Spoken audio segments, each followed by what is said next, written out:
Hi friends, இன்றைக்கி நான் உங்களுக்கு செஞ்சு காணிக்க போகிறது டிக்டாக்ல ரொம்ப வைரலாக இருந்த பிங்க் சாஸ். ஸோ இது பண்ணுறது ரொம்ப ஈஸி. ஆனால் இது பண்ணுறதுக்கு ஒரு ஸ்பெஷல் இன்க்ரீடியன்ட் தேவை. ஃபஸ்ட்டு ஒரு பிளெண்டர் ஜாரில் மெய்னேஸ் யூஸ் பண்ணிக்கோங்க. நமக்கு தேவையான special ingredient freeze dried pink dragon fruit powder. இது வந்து நம்ம ட்ராகன் ஃப்ரூட்டை ட்ரை பண்ணி வச்சுருக்காங்க. இதோட லிங்க்கு கீழே கொடுக்குறேன். Garlic powder, onion powder, dry பண்ண parsley, red chilli flakes, vinegar, lemon juice, அதுக்கப்புறமாட்டு தேவையான அளவு உப்பு, பால், எண்ணெய், அதுக்கப்புறமா தேன். ஸோ இது எல்லாமே கம்ப்ளீட்லி டு டேஸ்ட். கொஞ்சம் தண்ணியும் ஆட் பண்ணி நல்லா அரைச்சி எடுத்துருங்க. இப்போ நம்மளோட சாஸ் வந்து கொஞ்சம் திக்காக இருக்குது. இது கொஞ்சம் போரபிளாக இருந்தால் நல்லாயிருக்கும். அதனால் நான் எக்ஸ்ட்ராவாக கொஞ்சம் தண்ணி ஊற்றி நான் அரைச்சி எடுத்தேன்.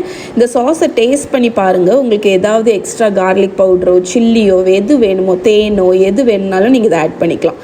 ரொம்ப வைப்ரண்ட்டான ஒரு சாஸ். உங்களோட ஆப்பிடைசர்ஸ்க்கு டிப்பிங் சாஸ் ஆட்டி இதை சர்வ் பண்ணலாம். ரொம்ப நல்லாயிருக்கும்.